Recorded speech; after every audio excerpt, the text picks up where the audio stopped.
What's going on, everyone? Franco here from Frank Analysis. Today I'm going to talk to you guys about how a lot of these fake climate activists need to be called out more. And Max Blumenthal wrote a fantastic article on the Gray Zone that I'm going to link in the description. You guys should definitely check it out. It's very long, but it's worth the read. This is very similar to a lot of the work that Cory Morningstar does on her blog, The Wrong Kind of Green. You guys should definitely check that out too. It's great that we have a lot of young people now being active about climate awareness. A lot of people are participating in movements like the Sunrise Movement. But as Robbie Yeager and Cory Morningstar and Whitney Webb have pointed out, the Sunrise Movement is co-opted.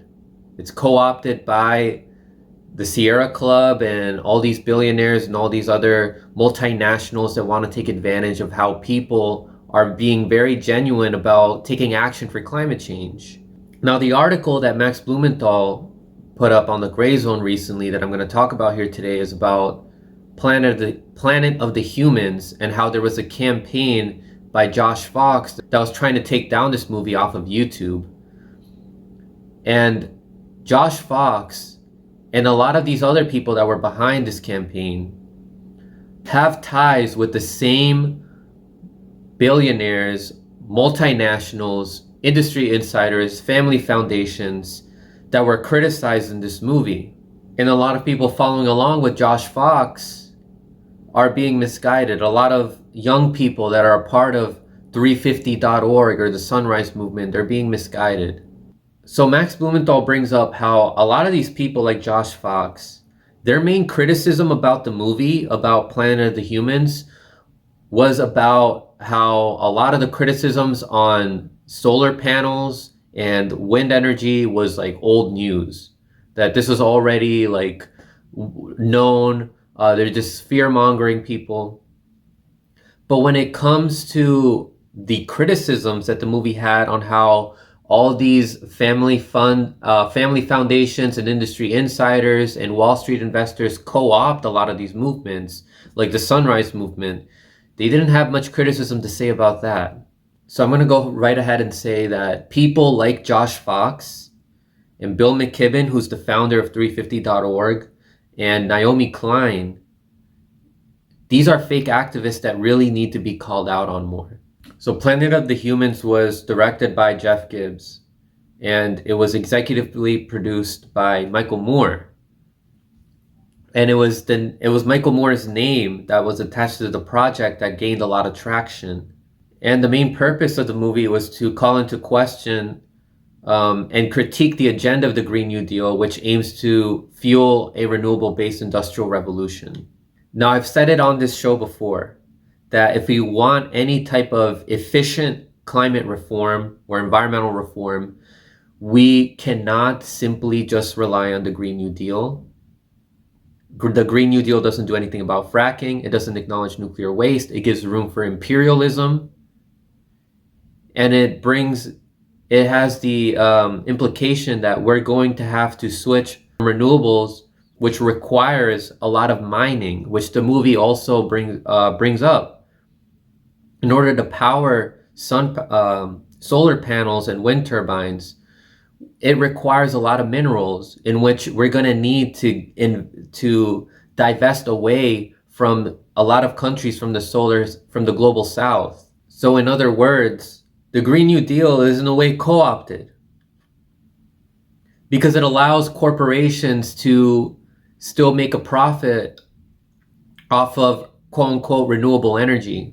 We're not going to solve climate change if we're going to be chasing profit, if we're going to be chasing an increase in energy use.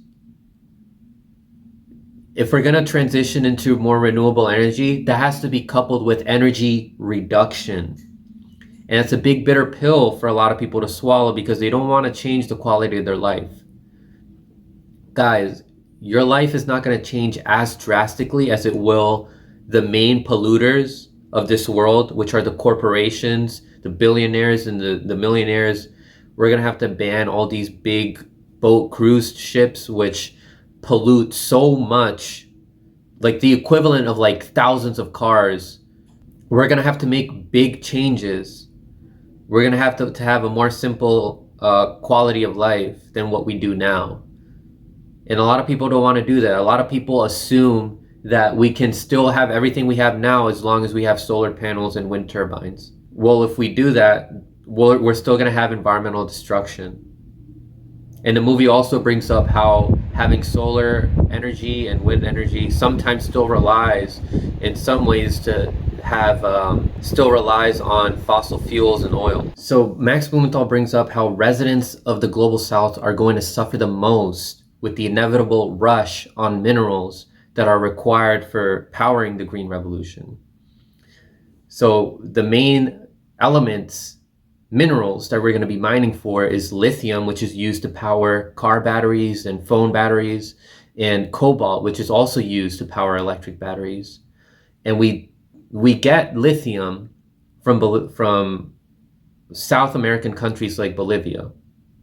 We just overthrew their government because we have a big interest in lithium. And I've talked about on this show how after we did that, the stocks for Tesla went up because Tesla uses electric car batteries in order to power their engines. Half of the world's lithium reserves are in Bolivia. The World Economic Forum's Global Battery Alliance, they reported that the global demand for electric batteries will increase 14-fold before 2030. Cobalt, we're gonna need to get from the Congo, and we already get so much resources from Africa, which comes from a lot of slave labor. Cobalt will be one of those things. So Josh Fox and this other guy who's mentioned in the article, Anthony Ingraffia, they were embarrassingly wrong to suggest that our environmental problems will be solved by transitioning to these renewable sources of energy without acknowledging that we need to reduce our use of energy. We are currently heading towards an increasing demand of electric energy, and that will only lead to more environmental destruction. We need to consume less resources from our environment. So the three main people I want to talk about in this video that were called out on in this article is Josh Fox, Bill McKibben, and Naomi Klein. A lot of young people look up to these people when it comes to environmental activism. Josh Fox is known for his movie Gasland, which exposes the destruction that comes with fracking. So Josh Fox is the one who launched a campaign to take the movie down. And then he wrote an article in The Nation that was calling Michael Moore the new flack for oil and gas. He was calling him a racist. He was calling him an eco-fascist for producing the film. And then Josh Fox said that he's not advocating for censorship, that he's just saying that the video needs to be taken down for misrepresenting good people like McKibben. How is it? Why should a video be taken down if you're showing McKibben doing something that is conflicting with his goal of improving the environment by negotiating with all these corporatists and all these CEOs that are mainly interested in profit over saving the environment? That is censorship. If you want people to see McKibben in a different light, then why doesn't McKibben just be a better person or have people find out for themselves the truth about McKibben? So Bill McKibben, he is known for being the founder of 350.org, which is an organization that tries to tackle climate change at the grassroots level. But he has allowed corporate interests to take control of the movement. He consorts with Wall Street. He consorts with the Rockefeller Family Foundation. He consults with Eric Schmidt, who's the CEO of Google, and his foundation. So by then, it's not grassroots anymore. And he needs to be called out on that. There's going to be corporate interest involved, which is going to misguide people because they're going to present information that will benefit the corporations. And you can't have corporations benefiting at the same time as the environment. McKibben is also a guy who has called for environmentalists to cooperate with the Pentagon. the Pentagon and the military industrial complex, they're one of the world's worst polluters and the greatest exporters of violence, and they contribute to more to climate change than many nations. They cause more pollution than so many other countries do. So one of the things that Planet of the Humans showed was that 350.org was engaged in a shell game in trying to get these people that are funding them, like the Rockefellers, like Eric Schmidt, like all these other big Wall Street people, to divest away from fossil fuel assets and just simply replace them with other things that are harming the environment, like plastics, over mining, oil, and gas infrastructure companies, and biomass. And then they also showed in the movie how McKibben was praising a wood-burning biomass energy plant. But then McKibben, after the movie, he claimed that his views on biomass have evolved since 2009, that he doesn't believe in that anymore, and that he claims to have stopped supporting biomass as an energy source since 2016. However, so less than a week after Josh Fox published an article on The Nation which was attacking the movie, McKibben hosted an event with Didi Guttenplan, and this was sponsored by a fund that has major investments in several wood-to-energy biomass companies. This fund is called Domini Impact Investments, and this holds investments in 68 different companies that impact forests and depend on them. For example, Ameresco, which is a wood-to-energy company. There's also Caterpillar, which is involved in sending in bulldozers to take down trees, and it's also involved in destroying the homes of Palestinians in Israel, by the way. Also, Cloven SA, which is another biomass company. The Green Century Fund also has ties with McKibben, and this is a fund whose portfolio contains heavy investments in mining companies, oil and gas infrastructure companies, and it also includes other exploiters of tar sands and the biofuel giant Archer Daniels, Midland, McDonald's, Coca-Cola, which is the world's leading plastic pollution proliferator, logging giants, also big banks like Bank of America and HSBC. Also, Max Blumenthal mentions how the Rockefeller Brothers Fund, this played an instrumental role in establishing 350.org and also guiding their agenda. So Blumenthal writes, it began when the foundation incubated a group called One Sky with a $1 million grant. McKibben immediately joined as board member.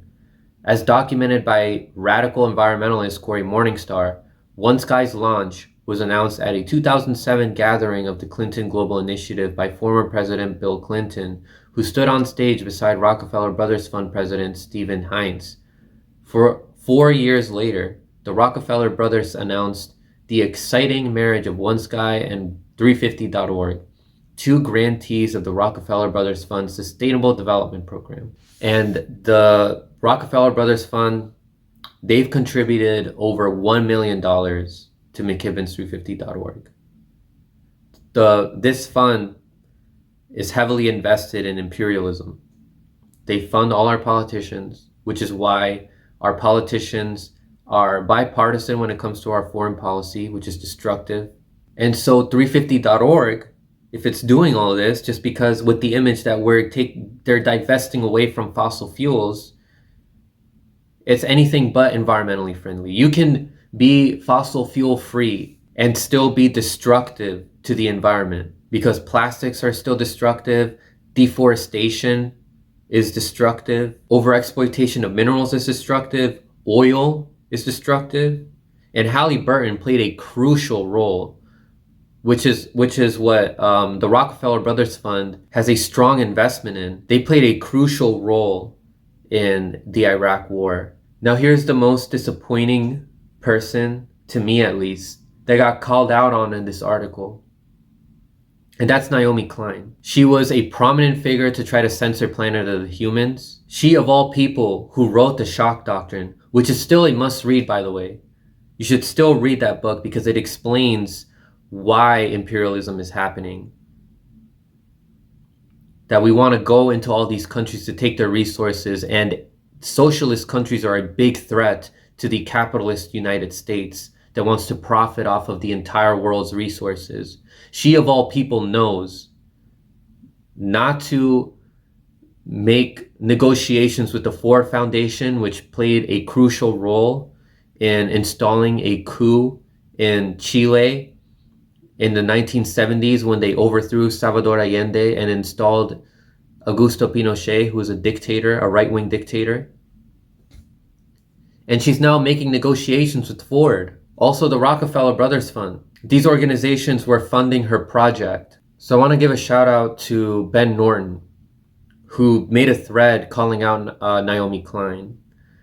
Because still, a lot of people follow her. They think that she is genuine because she writes books like about the Green New Deal, like a book called On Fire, The Burning Case for the Green New Deal. Like there's many progressives, some of them YouTubers, who still praise her and think that she is a guiding voice for tackling climate change. So Ben Norton writes, he had a fantastic thread here, and he says that an important part of Max Blumenthal's deep investigation into how billionaires and U.S. intelligence-linked foundations have co-opted the environmentalist movement is his damning section on Naomi Klein, which needs to get more attention.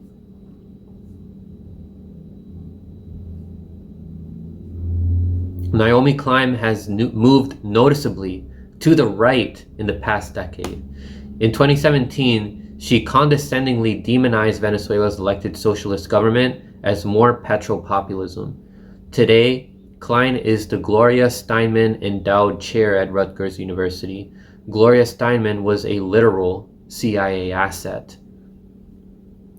In her famous 2007 book, The Shock Doctrine, Naomi Klein correctly showed how the Ford Foundation was a CIA cutout.